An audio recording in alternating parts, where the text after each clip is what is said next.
আচ্ছা, জাতীয় বিশ্ববিদ্যালয় ভর্তি পরীক্ষা তো হবে 2025 সালে, তাহলে কিভাবে হবে যাতে আমি বুঝতে পারবো যে আমি জাতীয় বিশ্ববিদ্যালয়ে টিকবো? আসসালামু আলাইকুম প্রিয় শিক্ষার্থীরা, আরেকটা নতুন ভিডিও নিয়ে তোমাদের সামনে হাজির হলাম। আমি মোহাম্মদ বিল্লাল সরকার, বর্তমানে পড়াশোনা করছি রাজশাহী ইউনিভার্সিটি। তোমরা ইতিমধ্যেই জেনে গিয়েছো যে 2025 সালে তোমাদের কিন্তু জাতীয় বিশ্ববিদ্যালয় ভর্তি পরীক্ষাটা হতে যাচ্ছে। তো ওভারঅল প্রসেস নিয়ে কথা বলবো, অর্থাৎ কিভাবে জাতীয় বিশ্ববিদ্যালয় ভর্তি প্রস্তুতিটা নিবে এবং জাতীয় বিশ্ববিদ্যালয় তোমাদের হয়ে যাবে, অর্থাৎ প্রিপারেশন ছাড়াই তোমাদের হয়ে যাবে, সেই বিষয়ে কিন্তু কথা বলার চেষ্টা করব। জাস্ট তোমাদের অবশ্যই বলবো এখানে চ্যানেলটি সাবস্ক্রাইব করে পাশে থাকো। জাতীয় বিশ্ববিদ্যালয় না, এডমিশনের সকল আপডেট, গাইডলাইনমূলক ভিডিও এবং ফ্রি ক্লাসগুলো কিন্তু আমাদের প্লে লিস্টে রয়েছে, তোমরা দেখতে পারো। ওকে, তো দেখো জাতীয় বিশ্ববিদ্যালয় ভর্তি পরীক্ষার যদি কথাটা বলি, সেখানে দেখবো যে ভর্তি পদ্ধতির পর আগে আমি যদি কথা বলি কত জিপিএ লাগে। দেখো এখানে জাতীয় বিশ্ববিদ্যালয়ের জিপিএটা কিরকম লাগে, তোমরা জানো যে মোটামুটি যদি মানবিকের কথা বলি তাহলে কিন্তু তোমাদের 6 পয়েন্ট হলেই এখানে মোটামুটি তোমরা জাতীয় বিশ্ববিদ্যালয় একটির মধ্যে তোমরা টিকে যাবে, অর্থাৎ কোনো না কোনো জাতীয় বিশ্ববিদ্যালয় তোমরা টিকে যাবে, অর্থাৎ কলেজগুলোতে টিকে যাবে। যেহেতু এই বছর আর সেটা নাই, অর্থাৎ জিপিএ এর মাধ্যমে তোমাদের নিবে এরকম না, তোমাদের যেটা করতে হবে একটা রিকোয়ারমেন্ট দিবে যে 6 পয়েন্ট থাকলে তোমরা ভর্তি পরীক্ষাটা দিতে পারবে জাতীয় বিশ্ববিদ্যালয়। তো তখন তোমরা ভর্তি পরীক্ষাটা দিবে, কি পদ্ধতিতে দিবে সেই বিষয়ে আমি কথা বলবো। আরেকটা তোমাদের কথা বলবো, সেটা তো কমেন্ট বক্সে দেখবো ফেসবুক পেজে লিঙ্ক, ওইখানে সকলে ফলো দাও, কারণ হচ্ছে যে ওইখানে আমরা সকল আপডেট গুলো দিতে পারবো ভিডিও ছাড়াই, কারণ এখানে অনেক কিছু দেওয়া যাবে না ইউটিউবে, যেটা তোমরা ওইখানে পাবে। তাহলে কি বললাম, কত জিপিএ লাগবে? 6 পয়েন্ট, তোমাকে একটা রিকোয়ারমেন্ট দিল যে এত জিপিএ থাকলে তুমি জাতীয় বিশ্ববিদ্যালয়ে ভর্তি পরীক্ষা দিতে পারবা। তো এই জিপিএ দেওয়ার পরে কিন্তু তোমার ভর্তি পরীক্ষাটা অনুষ্ঠিত হবে। এখন প্রশ্ন হচ্ছে ভাই, কখন অনুষ্ঠিত হবে, কবে এটা অনুষ্ঠিত হবে? তারা বলছে যে মে মাসে তারা অনুষ্ঠিত হওয়ার কথা বলছে।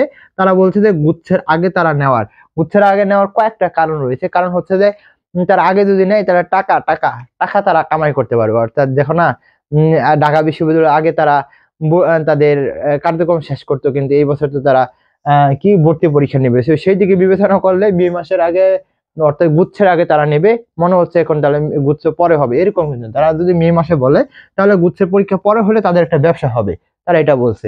তো মে মাসে ধরে রাখতে পারো, যে মে মাসে তোমাদের এই জাতীয় বিশ্ববিদ্যালয় ভর্তি পরীক্ষাটা হবে, অর্থাৎ মে মাস মে মাসে তোমাদের এই জাতীয় বিশ্ববিদ্যালয় ভর্তি পরীক্ষাটা হবে। এখন বলতে পারো যে ভাই জাতীয় বিশ্ববিদ্যালয় ভর্তি পরীক্ষা কোথায় হবে? জাতীয় বিশ্ববিদ্যালয় ভর্তি পরীক্ষা হবে তোমাদের বিভাগীয় শহরে, বা সরি, বিভাগীয় শহরে নয়, সেটা হবে তোমাদের জেলা শহরে। অর্থাৎ তোমার যদি বাসা থাকে মাইমিসিং, তাহলে মাইমিসিং হবে। তোমার যদি জেলা থাকে চট্টগ্রাম, নড়াইল, যেখানে থাকবে তুমি সেখানে কিন্তু এই ভর্তি পরীক্ষাটা দিতে পারবে। এখন অনেক ধরনের প্রশ্ন, যারা ফার্স্ট টাইম ভর্তি পরীক্ষা দেয় ইউনিভার্সিটিতে, তারা বিশ্ববিদ্যালয়ে চান্স পায় না, তো তখন তারা সেকেন্ড টাইমের জন্য বিশ্ববিদ্যালয়ের জন্য প্রস্তুতি নেই। তো সেই দিকে যদি কথা বলি, তাহলে সেকেন্ড টাইমাররাও কিন্তু জাতীয় বিশ্ববিদ্যালয়ে সুযোগ পাবে।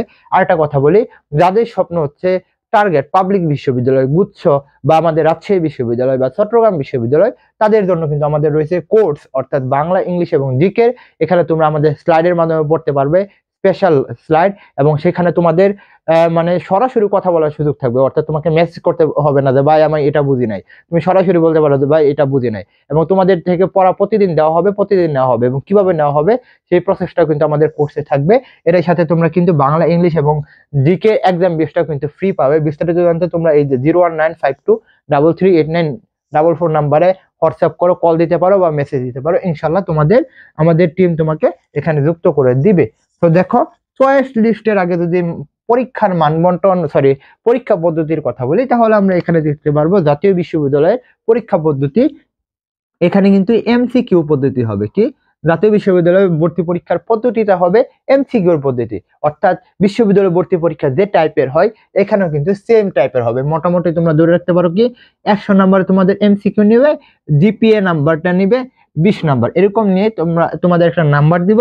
এবং মনে করো তুমি 50 পেলে, তাহলে তুমি গুচ্ছের মধ্যে যেভাবে চয়েস করতে, যারা সেকেন্ড নাম্বার রয়েছে তারা বুঝো আর কি। চয়েসটা কিভাবে করবে, তোমাকে প্রথম একটি কলেজকে চয়েস দিতে বলবে, একটি কলেজ চয়েস দেওয়ার পর তোমার যদি না আসে, তখন তুমি 5টি কলেজ চয়েস দিতে পারবে। 5টি কলেজ যখন আসবে না, তখন 10টি কলেজ চয়েস দিতে পারবে। আর যদি প্রথমটা এসে পড়ে, তাহলে তো সোনাই সোহাগা। এটাই হচ্ছে জাতীয় বিশ্ববিদ্যালয়ের ভর্তি প্রস্তুতি বা প্রসেসটা। এখন প্রস্তুতি নেওয়ার যদি কথা বলি, তোমরা মানবিকের যারা রয়েছে তারা বাংলা, ইংলিশ, জিকে যে এডমিশনের জন্য প্রিপারেশনটা নিতেছো, সেম প্রিপারেশনে কিন্তু তোমরা এই জাতীয় বিশ্ববিদ্যালয়ে এমনিতেই চান্স পাবে। এত প্যারা নেওয়ার দরকার নাই, এত পিনিক নেওয়ার দরকার নাই, just wait and see and continue your preparation, অর্থাৎ অ্যাডমিশন প্রিপারেশন। আশা করি বোঝাতে পারছি এবং আমাদের কোর্সে ভর্তি হতে পারো। তোমাদের জন্য শুভকামনা। আসসালামু আলাইকুম।